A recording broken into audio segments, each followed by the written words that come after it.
Hello, my name is Charlie Burton and I'm the Strategic Merchandising and Pricing Director at Brakes. And today I'm here to talk to you about Brexit, everyone's favourite subject, or perhaps not. And we've had lots of customer questions about Brexit.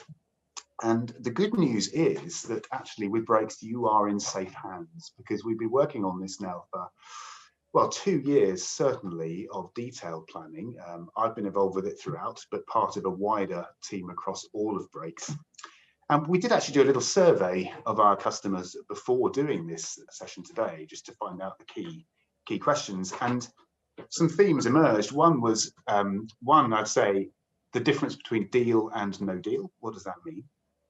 Two is, what impact might this have on supply of goods availability? Three is tariffs. Will that put the price of food up? The fourth is really product and labeling. Will it make a change to the kind of products that we sell and the way that they are packaged up? And then finally, I can wrap it up with a bit around, what Brakes is doing, and again, why you are in safe hands with Brakes. So let me start off with a kind of state of play, which changes daily, it seems, doesn't it, in the media? But let me give you a view. The first thing I would call out is that the difference between deal and no deal is narrower than it was last time we were worrying about this. So last time, doing a deal meant rolling into a transition, which basically meant nothing changed, really, really easy. But also last time, falling out without a deal was a really serious thing. There was no withdrawal agreed. It was a real kind of free-for-all. Whereas this time, the impact of no deal is a little bit less dramatic because there's been better planning. And things like the provisions of the withdrawal agreement do create some clarity, certainly for people, and some of the processes too. But actually, be aware that a deal is still a very skinny deal in the scheme of the world. This is what previously would be known as a hard Brexit. That's what a deal is. It's a kind of stripped back version. You're not in the customs union, you're not in the single market. And what that means is that there's a raft of new paperwork that's required. And as a result of that, there are problems that emerge. We are planning for both a deal, but we're also planning for a no deal, but we're also planning for a deal too, if that makes sense, because it will make a difference. The main difference between the two is actually tariffs, which I'll come on to later. If there is no deal, then tariffs will apply, but a deal that is agreed will broadly eliminate tariffs, actually. So at the moment, the negotiations between the EU and the UK are in what's known as the tunnel, which means that there's a media blackout and they're not briefing. So there's not that many stories coming out at the moment. And it is taking longer than any of us had expected or hoped. Certainly by this stage, there was meant to be a kind of Johnson and Ursula von Leyen announcement jointly about progress. And that hasn't happened quite yet, but is meant to be imminent. And we should take comfort from the fact that they are still in the tunnel. The worst scenario is when they're not talking to each other. But if they're in that tunnel, that means they're trying to negotiate a solution. That's important. I'm sure you'll have read, but there are basically 4 key sticking points that still exist. One is around fishing, which is kind of a good old-fashioned quota haggle, like used to happen in days of yore. Okay, that's quite well understood. The second one is Northern Ireland, which is still very problematic, and in particular, the Northern Ireland Protocol and what that means in the event of a no deal. And the third and the fourth are perhaps a bit less relevant to Brakes specifically, but the first is around state aid, and the fourth one is around regulatory control. So the 4 big sticking points are big sticking points, and there will have to be some kind of compromise to land a deal on those. But I think it's worth pointing out that actually, this deal outside of those is broadly done. This is probably 95% of the way there on all the stuff that affects Brakes, other than those particular elements to it. So even if it does take a bit of time to get there, if they do get to a deal, it is relatively clear what that deal actually looks like. And you know what? You can see this in the price of sterling and the markets at the moment. The markets at the moment do believe a deal is more likely than no deal. I mean, it changes, but I would suggest that we're probably 70% likely to get some deal, but 30% still, I'm afraid, a risk of crashing out without a deal. And I'll just reiterate that point, really, which is that your risk of tariffs of materiality is probably only 30%, but the risk of some delays and some complexity at the border, some holdups, is actually 100%.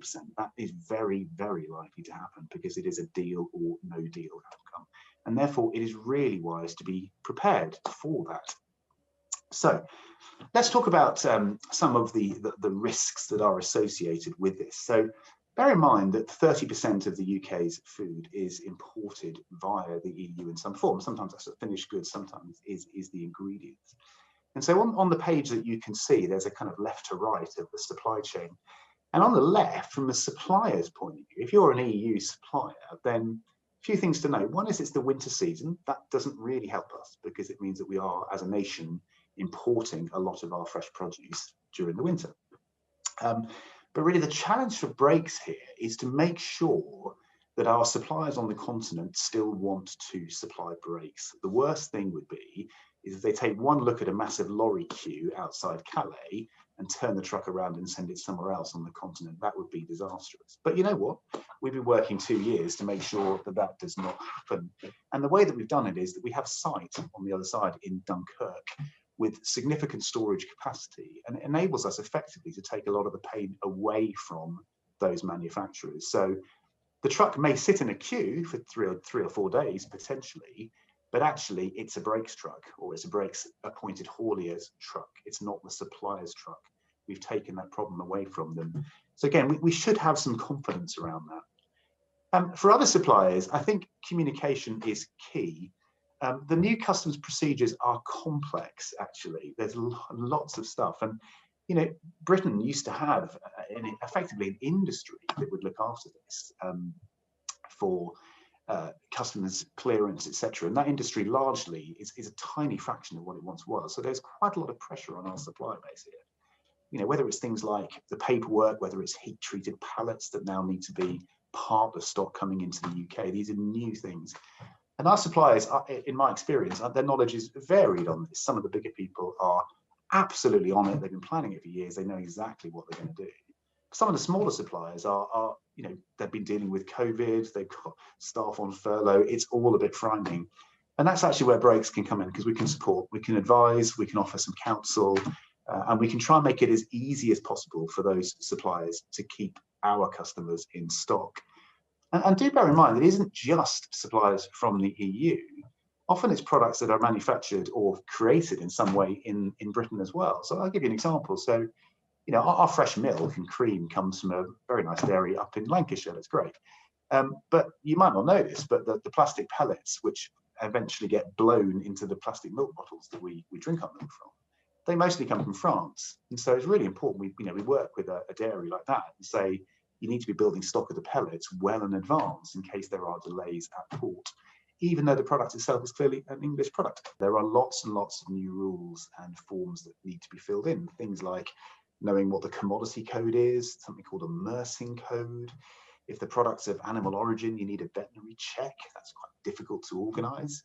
But you have things called phytosanitary checks on plant-based goods as well. None of this stuff was needed before January the 1st, but will now become standard business practice. And again, our suppliers need to be reminded of that, but they also need our help and support in making sure that this works end to end. It's not particularly helpful for a company like Brakes to say, we're on this, we know what we're doing, because in reality, you're probably only as good as the weakest link in the chain. So the trick we have is to try and spot that weakest link and help them through the problem. One other area is that people often refer to as food standards and whether they will change post January the 1st. People often refer to chlorinated chicken. But actually in this area, I wouldn't assume too much at this stage. I think the food standards will broadly mirror those already in the EU for some period of time. And the UK government has made it clear that it doesn't want to reduce standards. So I wouldn't be too worried about that. You will notice more practically from a packaging perspective that products that are sold in the EU, which is quite a lot of our supplier branded products for sure, will now require an EU address on the packaging as well. So it's a small change, but you will notice that. But from a food perspective, probably not that many changes. It's a complex world, and we have been learning too over the last 2 years, and we have worked with external experts in the form of KPMG consultants who have also helped. And that's important because sometimes you don't know what you don't know, and you need people that are experts in this new world to help you through. And again, we're passing that knowledge through our supply chain to make sure that the weakest link is still solid for our customers and the ongoing supply of product. When we look at the borders themselves and moving on to transport, the Dover-Calais Straits are one of the busiest straits in the world. And actually, this does worry us. I think it worries the government as well. It is crucial to the supply of most goods into the UK. And consider this, it might only take, in the event of a no deal and an acrimonious fallout, it might only take 6 fishing boats to blockade the harbour at either Calais or Dover. This is seriously risky. So we do have to think about the contingency for that. And the good news is that we've partnered with a haulier that effectively has its own boats, it's TFDS. And therefore, there are other options for moving product around. It doesn't solve the problem completely, but it can alleviate some of the issue that we see. There are other ports on both the continental side and the UK side as well. And if you look at the government worst case planning, which has been published, they do talk about, quite significant delays, a few days of queues, effectively, lorries queuing on the French side and on the English side in Kent.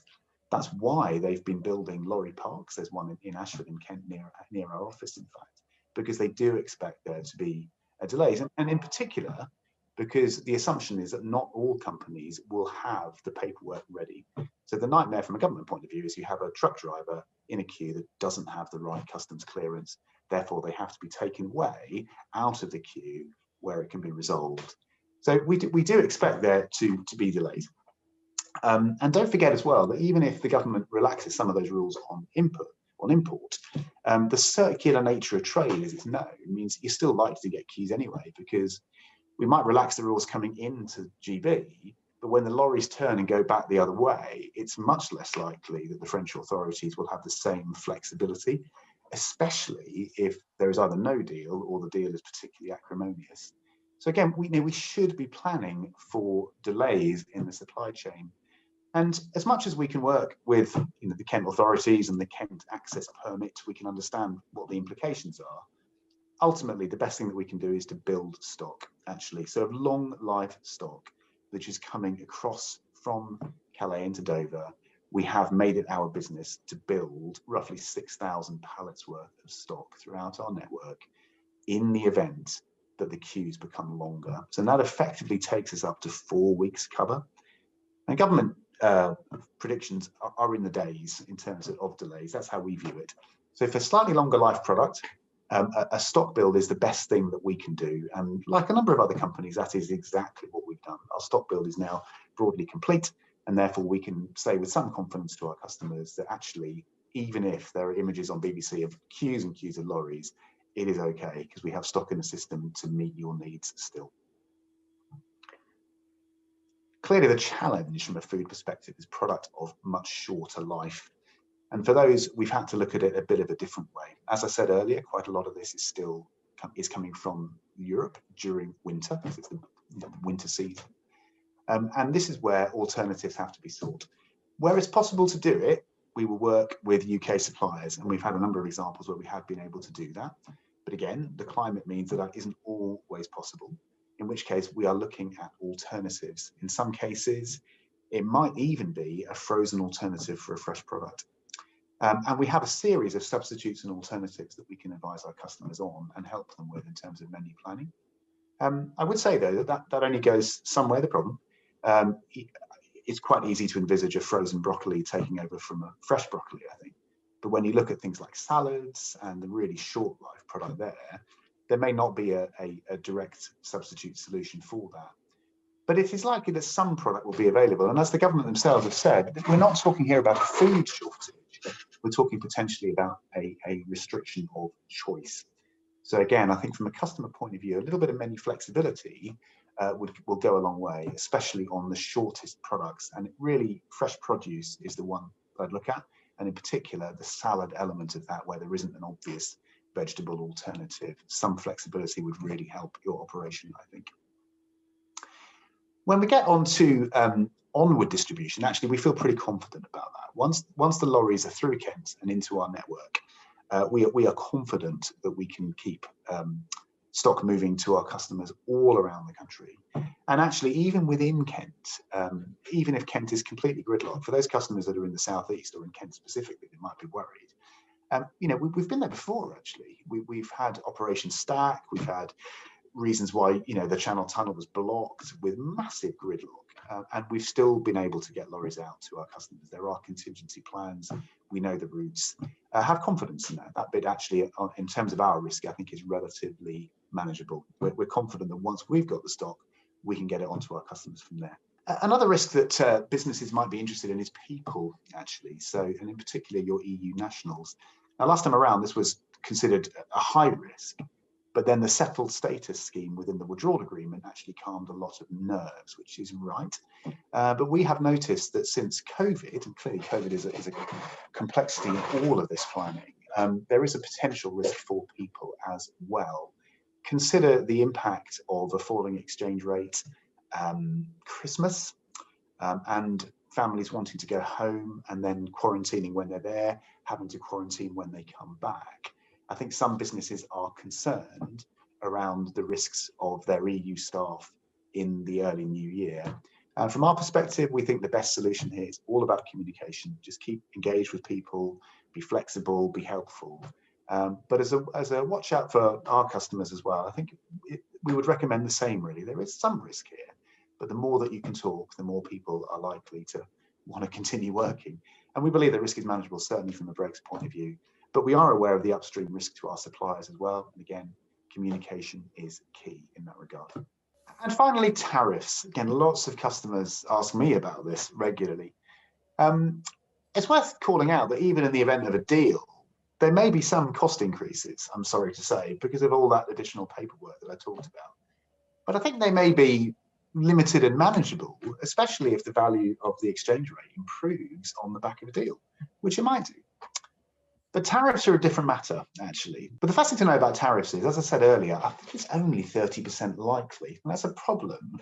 But whereas we're 100% sure that there's likely to be some delays, we're only 30% sure that there will be tariffs.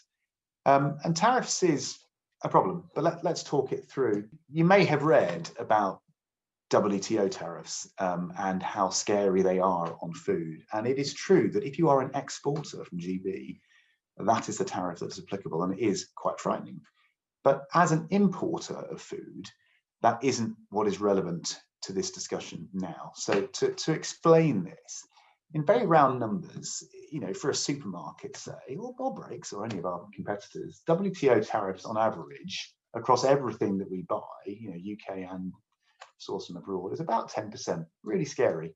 When last year there was a threat of no deal, the government, worried about the potential impact on supermarket prices, food prices, introduced a temporary tariff easing, which really took a lot of that out, down to sort of more like 2% very broadly.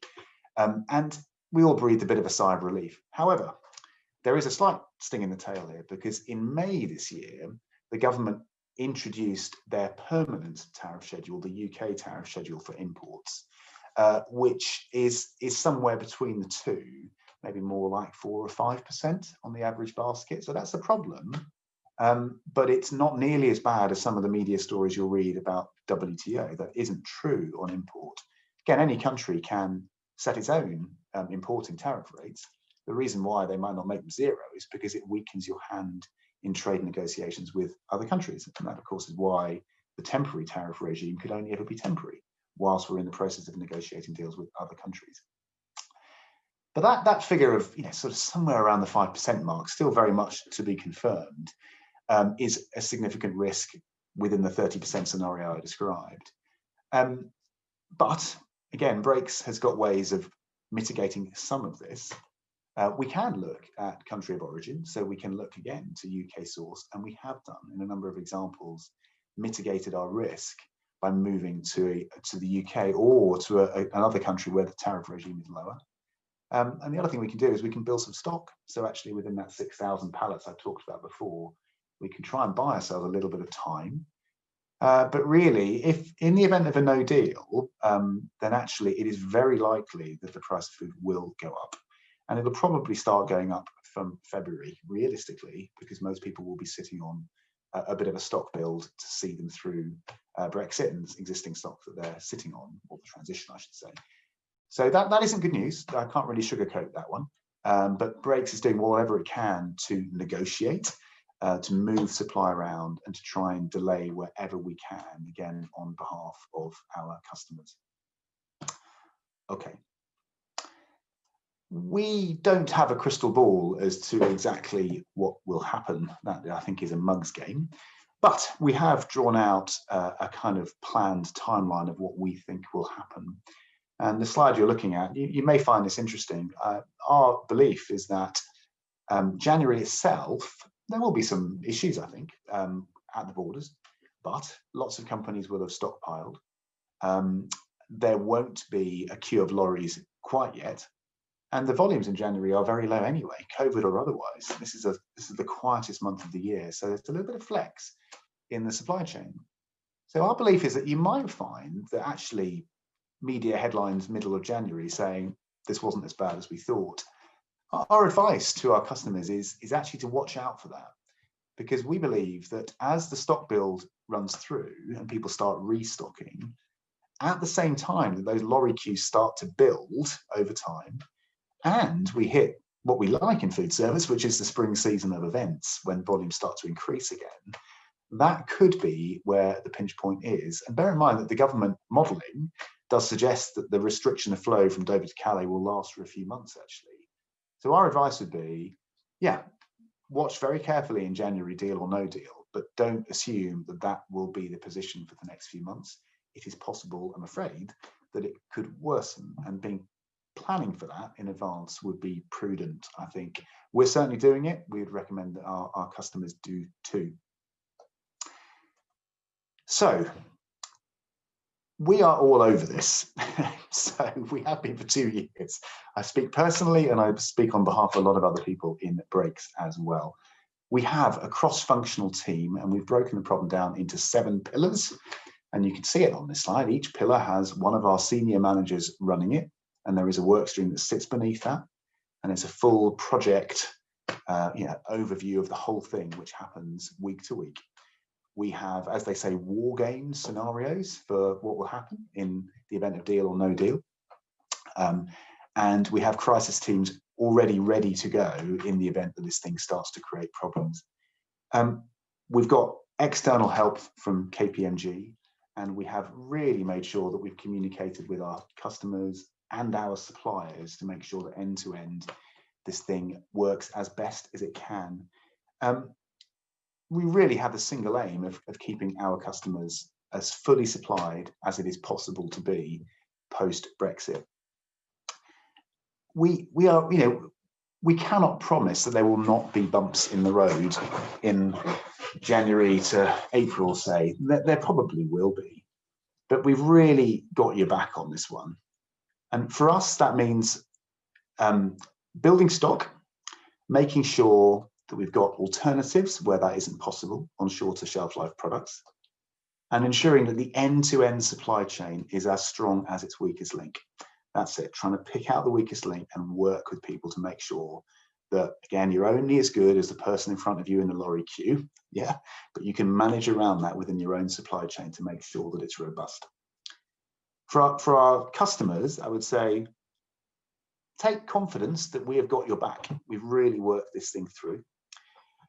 We can advise you on alternative options, and we can advise you a little bit on menu solutions as well, even if choice turns out to be limited. I do believe that as an industry, we've got through COVID. I think we can get through this one as well.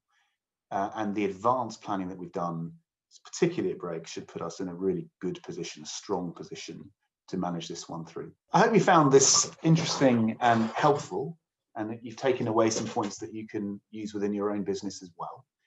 Let's keep talking, and best wishes to us all for the new year.